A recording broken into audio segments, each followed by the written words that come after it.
Hello friends, मेरा नाम doctor शुकेंद्र दशुरे है और आज मैं आपको एक्ने के बारे में बताऊंगा। एक्ने पेशेंट्स जब मेरी प्रैक्टिस में आते हैं तब उनके दिमाग में कई सारे क्वेश्चंस होते हैं और जो सबसे कॉमन क्वेश्चन वो मुझसे पूछते हैं वो है कि हमको खाने में क्या खाना चाहिए। कई यंग गर्ल्स आती हैं और उनके साथ उनकी मदर्स आती हैं और मदर्स का भी सबसे पहला यही क्वेश्चन होता है कि खाने में क्या देना चाहिए। हमेशा वो कंप्लेन करती हैं जो मेरी बेटी है वो बाहर का ही खाना खाती है, हरी सब्जियां नहीं खाती हैं, पिज़्ज़ा बर्गर यही सब डेली खाती हैं और इसी से उनको लगता है कि पिंपल्स हो रहे हैं।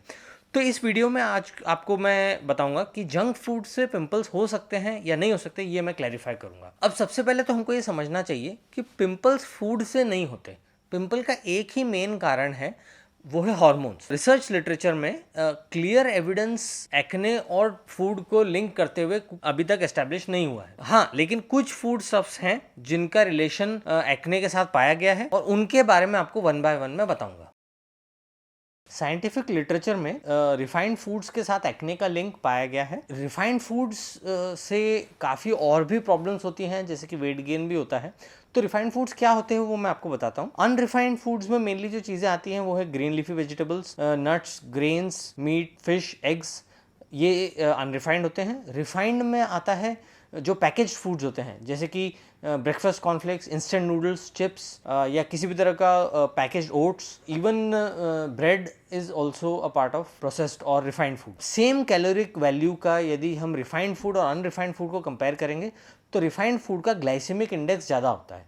इसका मतलब वो ज़्यादा अमाउंट में शुगर इंस्टेंटेनियसली एब्जॉर्ब हो जाती है इन रिफाइंड फूड से, जिससे एक शुगर स्पाइक होती है बॉडी में और जिससे पिंपल्स की मात्रा बढ़ सकती है। मिल्क और एक्ने का जो रिलेशन है ये काफ़ी गलत तरीके से कई सारे ब्लॉग्स और मीडिया आउटलेट्स में बताया जाता है। कई लोग कुछ बेसिक स्टडीज पढ़ के अपना ओपिनियन दे देते हैं, मिल्क से एक्ने होता है या मिल्क से एक्ने नहीं होता है, लेकिन जो एक्चुअल रिलेशनशिप है वो थोड़ी कॉम्प्लिकेटेड है। कई लोग ये समझते हैं कि मिल्क का जो फैट है उससे एक्ने होता है, तो वो लो फैट मिल्क लेने की कोशिश करते हैं। नॉर्मली 4% होता है या 6% होता है, तो वो 2% या स्किम मिल्क परचेज करते हैं, वो इंजेस्ट करते हैं। तो लेकिन जो स्टडीज ने पाया गया है कि स्किम मिल्क से एक्ने ज़्यादा होता है और so it is not the fat component of the milk that causes acne, it is the hormonal component, जो काओ हार्मोन्स मिल्क में आते हैं उसकी वजह से एक्ने होता है। तो ये एक कॉमन मिसकंसेप्शन है। अब यदि मिल्क और एक्ने का रिलेशन है तो क्या आपको दूध पीना बंद करना चाहिए? The answer is no. So the research on this topic is very clear. यदि आप दिन में 3 ग्लास दूध से ज्यादा पीते हैं तो आपको मिल्क रिड्यूस करना है। 1 या 2 ग्लास पर डे दूध पीने से कोई फर्क नहीं पड़ता है। You can continue, it will not increase your acne. जो एनालिसिस जिनको करना जरूरी है वो है बॉडी बिल्डर्स, जिनको प्रोटीन इंटेक के लिए ज़्यादा मिल्क लेना पड़ रहा है। यदि वो उनको एक्सेस प्रोटीन चाहिए या गेन करने के लिए उनको 1 ग्राम या 2 ग्राम पर केजी बॉडी वेट चाहिए, तो उनको ये चीज़ का ध्यान रखना चाहिए। शुगर और एक्ने का रिलेशन काफ़ी कुछ एस्टैब्लिश्ड है। जैसे कि मैंने बताया, प्रोसेस फूड से काफ़ी फास्ट शुगर एब्जॉर्ब हो जाती है, वैसे ही मीठी चीज़ों से भी काफ़ी क्विक शुगर एब्जॉर्प्शन होता है, जिससे कि इंसुलिन स्पाइक होती है, जिससे कि पिंपल्स आ सकते। इसमें मेनली जो इंग्रेडिएंट्स आते हैं वो है आइसक्रीम है, फ्रूट जूसेस हैं, soda, cold drinks, even potato या rice are also part of this. So इन चीज़ों से काफ़ी कुछ एक्ने बढ़ने की रिस्क होती है। जो लो ग्लाइसेमिक इंडेक्स फूड्स होते हैं, जिसमें कि ओट्स, ग्रीन लीफी वेजिटेबल्स आते हैं, तो even if you take the same calorific value of these foods, उनसे इतना एक्ने बढ़ने का रिस्क नहीं होता है। अब इसमें जो एक इंग्रेडिएंट्स जो सबसे ज़्यादा नोटोरियस है, जो आपको पैकेज फूड्स पे देखना है, that is high fructose corn syrup. यदि आपके फूड इंग्रेडिएंट लिस्ट में हाई फ्रक्टोज कॉर्न सिरप है तो आपको बिल्कुल उसको अवॉइड करना है, क्योंकि it has a lot of adverse effects and acne is one of them. कई सारे बॉडी बिल्डर्स एनाबॉलिक स्टेरॉइड्स का अब्यूज़ करते हैं। ये एनाबॉलिक स्टेरॉइड्स वही हार्मोन्स हैं जो नेचुरली हमारी बॉडी में पिंपल्स प्रोड्यूस करते हैं। ये प्यूबर्टी के टाइम पर रिलीज़ होते हैं, जिसकी वजह से बॉडी की ग्रोथ होती है, मसल ग्रोथ और हाइट में ग्रोथ होती है, और इसी कारण से प्यूबर्टी के बाद ही हमको एक्ने आना शुरू हो जाते हैं। तो ऑब्वियस सी बात है कि इनका अब्यूज़ यदि करेंगे तो पिंपल बढ़ जाएंगे।